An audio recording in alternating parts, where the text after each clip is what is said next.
Have you ever felt as though, no matter how much effort you pour into changing your life, you keep walking in circles, trapped in patterns that seem to repeat themselves?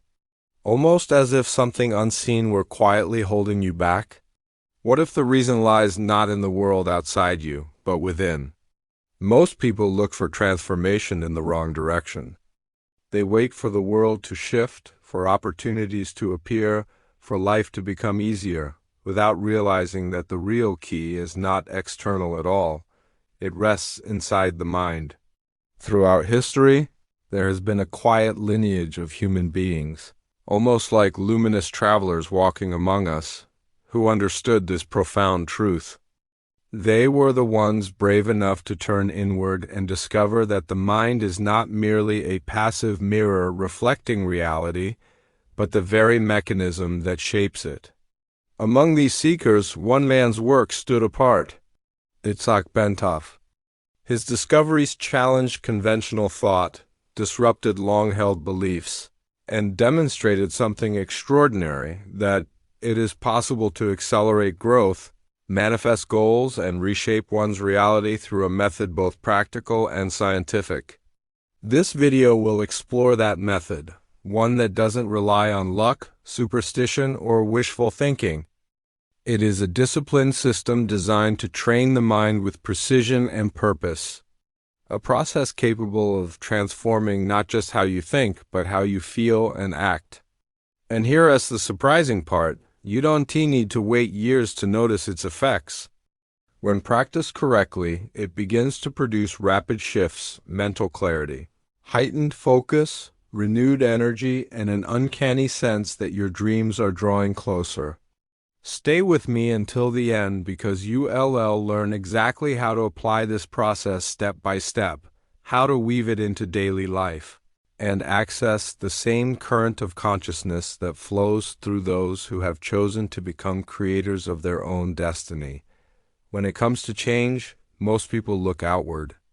They assume life improves when they get a better job, meet a new partner, or earn more money when some external event finally aligns. But the deeper truth, and the hardest one to accept, is that everything begins in the mind. Real transformation doesn't come from chance. It isn't a matter of coincidence or sudden luck. It is the result of training, of mental discipline, of applying science to the invisible realm of consciousness. Itzhak Bentov, an engineer and explorer of the human mind, was among the rare few who dared to push this understanding beyond theory. In the quiet of his own home, surrounded by makeshift instruments, he began to explore what most dismissed as mysticism. But he wasn't searching for faith, he was searching for evidence. Through his experiments, Bentov reached a powerful conclusion: the mind itself is the greatest laboratory ever built, and within each of us lies every tool needed to shape our own experience of reality. He never claimed this power was reserved for an elite few. On the contrary, he showed that the mind, like the body, can be trained, strengthened through practice, refined through repetition, and sharpened through awareness. What once appeared supernatural becomes tangible when we recognize that thoughts form patterns, and those patterns sculpt life. This simple insight dissolves the illusion that we are victims of circumstance. When Bentov spoke of consciousness, he didn't hide behind complicated terminology. He used clear, accessible language because his message was universal. Anyone can access this inner space. By looking inward, we open doors that remain locked for those who keep searching outside themselves. And that brings us to the first great question of this journey. If everything begins in the mind, then every emotion, every choice, and every daily action carries the seed of what we will eventually experience. But how do we nurture this seed? How do we strengthen the invisible muscle that determines the way we perceive the world? Here is where Bentov's discoveries take us to the next level, a practical path to train the mind as concretely as one trains the body. A discipline as real and effective as physical exercise itself. As Bentov delved deeper into his research, he he stumbled upon something that would later revolutionize how we understand consciousness. He realized that the mind could be trained, much like a muscle. The more one exercised it, the more responsive it became. The more one cared for their inner state, the greater their ability to focus, learn, and perceive clearly. He discovered that the moments when we relax most deeply are not merely pauses between activity, they are doorways. Entry points to a broader field of intelligence that most people overlook in their constant rush through life. One of the simplest yet most profound gateways Bentov found was breathing. But not the shallow, unconscious breathing that keeps the body on autopilot.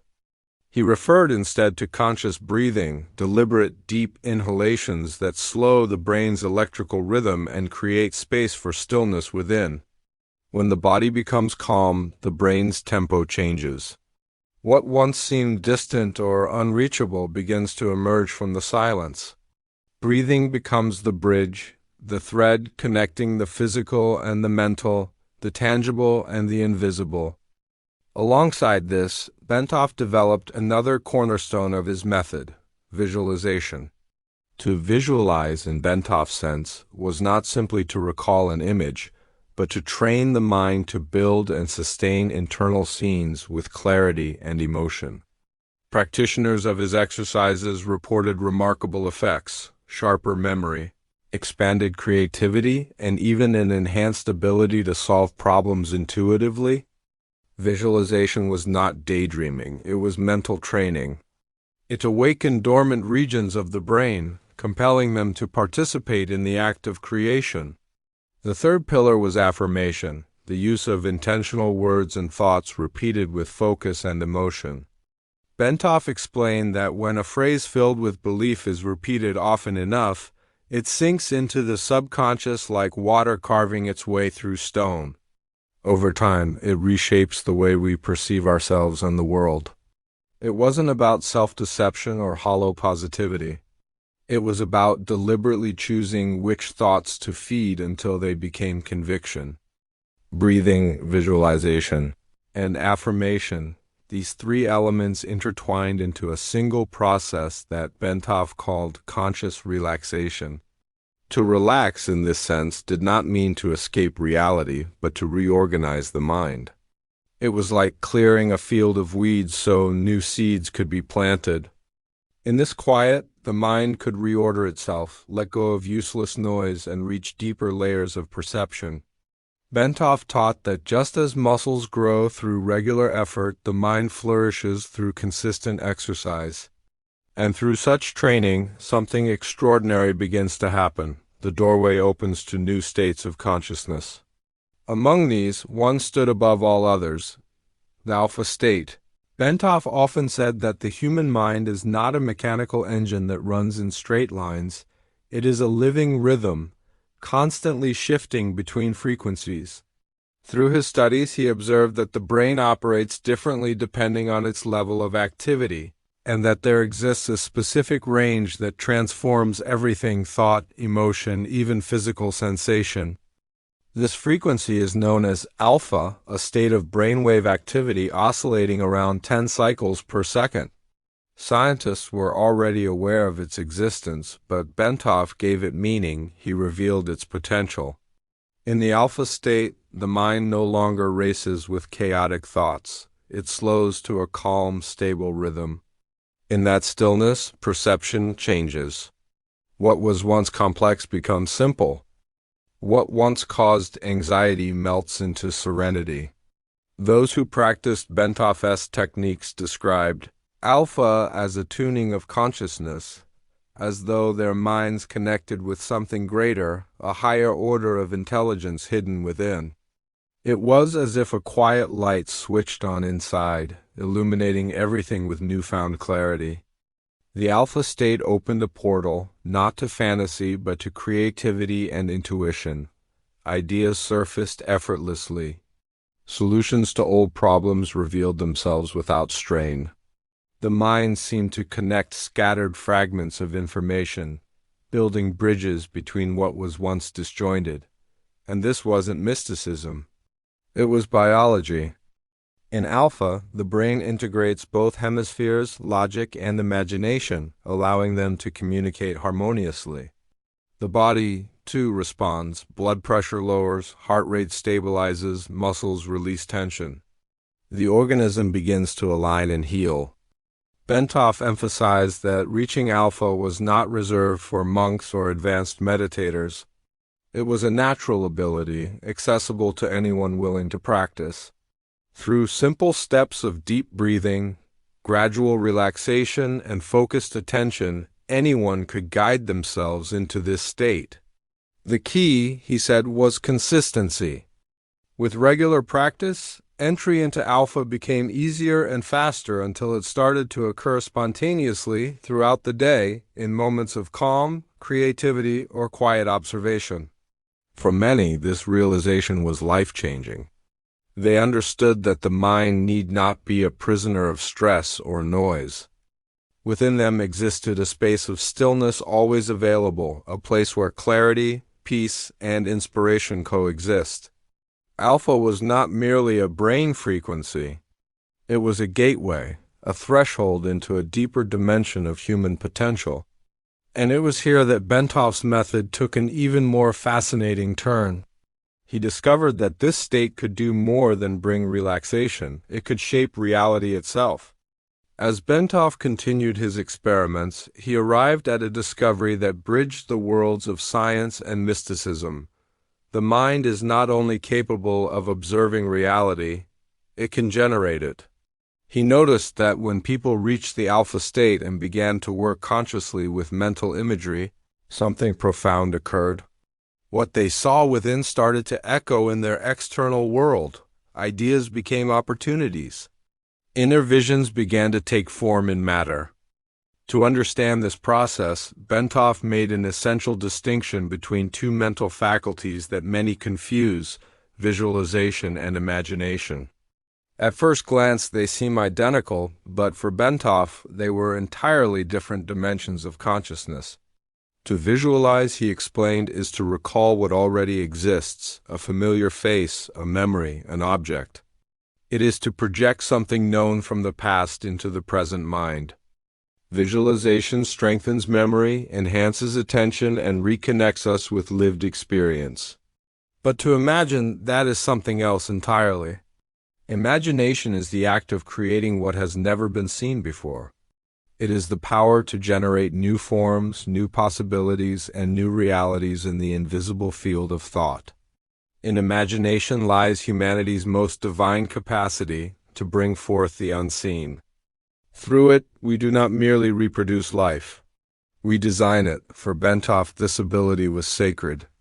Conscious imagination was not an idle pastime. It was the blueprint of creation itself, the bridge between thought and manifestation. When imagination and visualization unite within the alpha state, their effect multiplies. The receptive mind, in that calm frequency, absorbs internal images with extraordinary intensity. People who practice Bentov's exercises often described vivid, almost tangible experiences. The inner visions were not mere pictures. They carried weight, texture, and emotion. The body responded, heartbeat changed, muscles reacted, and emotions aligned with the images projected.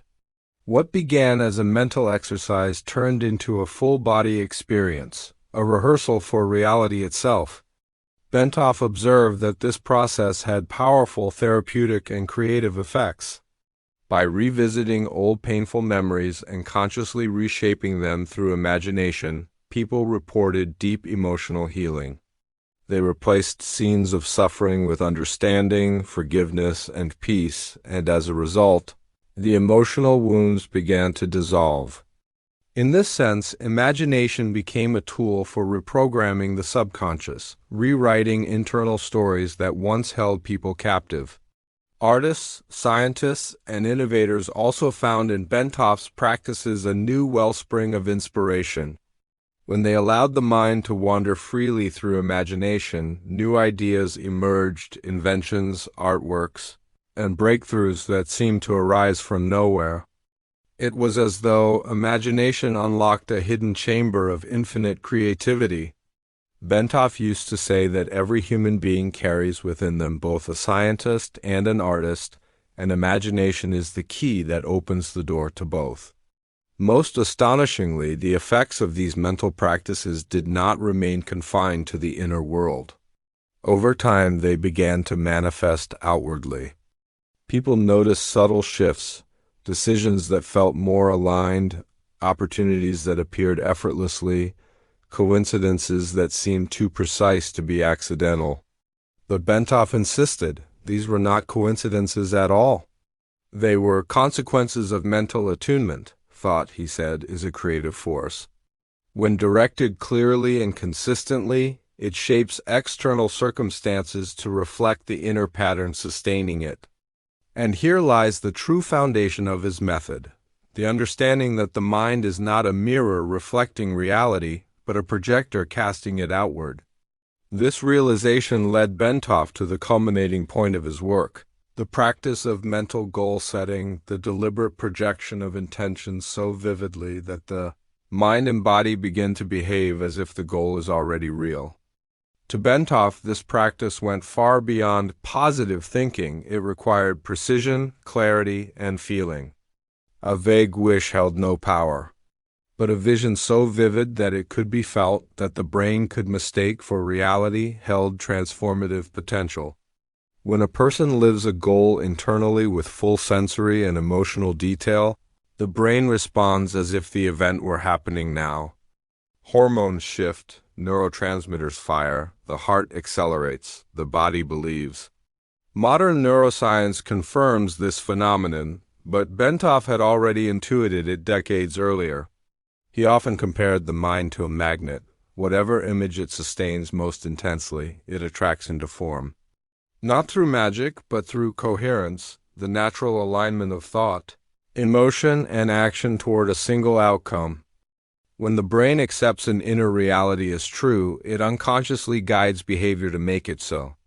The person begins to notice opportunities, make decisions, and act in ways that bring that vision closer to materialization. Bentov also emphasized that this practice dissolves one of the greatest barriers to success, doubt. Ordinarily, when someone sets a goal, the rational mind immediately questions it. Can I really do this? Is it possible? This self-questioning fragments intention and weakens momentum. But when the mind has already felt the outcome internally, doubt loses its power. The brain, having experienced the result, becomes convinced, and conviction transforms energy into action. Another essential aspect, Bentov said, was clarity. It wasn't enough to say, I want happiness or I want success. The goal had to be alive, given color, form, sound, and emotion. The clearer the mental image, the stronger its impression on the subconscious. Clarity acts like a map, guiding the mind through unseen routes until reality begins to align with it. Over time, this practice proved transformative. People who trained their minds to project and feel their goals internally began to change not only their outer results, but their inner self-perception. They developed confidence, trust, and a sense of harmony with life. Their decisions became bolder, their actions more aligned. What once seemed impossible gradually unfolded as natural consequence, not luck, but resonance. Bentov revealed that this is where true power resides, in the union between imagination and belief.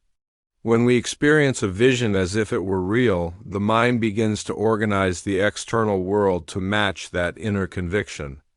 Through this process, a person ceases to be a mere observer of life and becomes a participant in its creation. Goals, Bentov taught, are not distant wishes cast into the future. They are living experiences that can be felt and rehearsed in the present moment. And through that feeling, they begin to reshape the future into their likeness. As Bentov's research deepened, he realized that the power of consciousness was not confined to the boundaries of the individual mind. What each person experienced internally, their thoughts, emotions, and intentions rippled outward into a collective field that bound all living things together. He proposed that consciousness itself behaves like a wave, a subtle vibration capable of influencing both matter and energy. Each thought, each feeling generates a frequency that moves beyond the body and merges with the greater ocean of existence. In this sense, every human being is both a transmitter and receiver within a vast invisible network, a living web of awareness through which reality is continuously woven. Bentov described this field as a holographic universe where every part contains the whole. Just as a single drop of water reflects the entire sky, each individual mind reflects and contributes to the consciousness of the entire species. From this perspective, transformation is never an isolated event.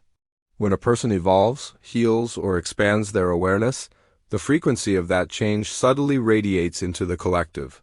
Thus, personal growth becomes an act of service to humanity. Bentov's experiment suggested that the alpha and theta brain states, those reached through meditation or deep focus, could synchronize not only a person's internal rhythms but also their surroundings. When the mind entered coherent states of calm and love, its electromagnetic field became more ordered, creating harmony both within and around. This coherence, he explained, could even influence the behavior of others nearby, encouraging similar states of balance and openness. It was as if consciousness itself sought alignment, harmony, a return to unity. For Bentov, this was the ultimate revelation. The evolution of the individual mind accelerates the evolution of the species. He often compared the human being to a tuning fork. When one is struck and begins to vibrate purely, it can cause another nearby to resonate at the same tone. In this way, a single awakened consciousness can silently uplift others, not through persuasion or doctrine, but through resonance. This vision transformed Bentov's scientific pursuits into a spiritual mission. He saw humanity as a species still learning to master its inner instruments, its mind, emotion, and awareness, to produce a symphony in tune with the universe. Yet he never abandoned logic or evidence. He continued to use biofeedback, medical sensors, and electromagnetic readings to demonstrate that thought alters physiology and that inner peace creates measurable changes in heart rate, brainwaves, and energy fields. Through this union of science and spirit, Bentov showed that enlightenment is not an abstract idea but a biological and energetic process, one that every human body is designed to experience. He often said that the human being is a miniature model of the cosmos, and that understanding oneself is the key to understanding the universe. By observing how consciousness organizes the body, one could glimpse how the same intelligence organizes galaxies. In his later writings, Bentov went further, suggesting that the purpose of human evolution was to refine awareness until it resonated perfectly with the frequency of universal consciousness, the mind of creation itself. When this state is achieved, separation dissolves.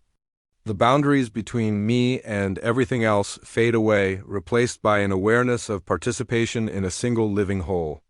This experience, he described, is not mystical escapism, but the natural maturation of consciousness. Just as a child eventually recognizes the larger family it belongs to, the individual mind one day awakens to its belonging within the cosmos. Those who reached such states often reported feeling a profound sense of unity, compassion, and peace, as though all conflict within and without had dissolved into understanding. Bentov believed that this awareness could change the trajectory of civilization itself. If humanity learned to think, feel, and act from the consciousness of unity rather than separation, the collective vibration of the planet would shift toward cooperation, creativity, and harmony. He envisioned a future in which science would no longer deny the spiritual dimension but work hand in hand with it, a synthesis where quantum physics, biology, and inner experience all spoke the same language of resonance and energy. Bentov's life's work pointed to a simple but revolutionary truth: reality responds to the quality of our consciousness. When fear dominates, reality mirrors chaos. When love leads, harmony follows. In this sense, the evolution of humanity is not about external progress alone, technology, wealth, or conquest, but about inner refinement, learning to master the frequencies of the mind and heart. And perhaps the most beautiful aspect of Bentov's message is that this transformation begins silently within each person. A single moment of awareness, a quiet breath, a sincere act of gratitude, vibrates through the web of existence and becomes part of the invisible symphony shaping our shared reality. Bentov often said that if enough individuals learn to sustain this coherence, even for short periods each day, the cumulative effect would alter the course of human history. The world, he believed, could be healed not by force but by frequency, not through domination but through resonance. And so, Bentov's legacy transcends both laboratory and philosophy. It stands as a living bridge between measurable science and the immeasurable mystery of the soul. He showed that consciousness is not an isolated spark within the brain, but the very fabric from which reality is woven. To awaken to this truth is to realize that every thought, every feeling, every silent intention is a note in the music of existence, and that by learning to play our note with clarity and love, we contribute to the harmony of the whole.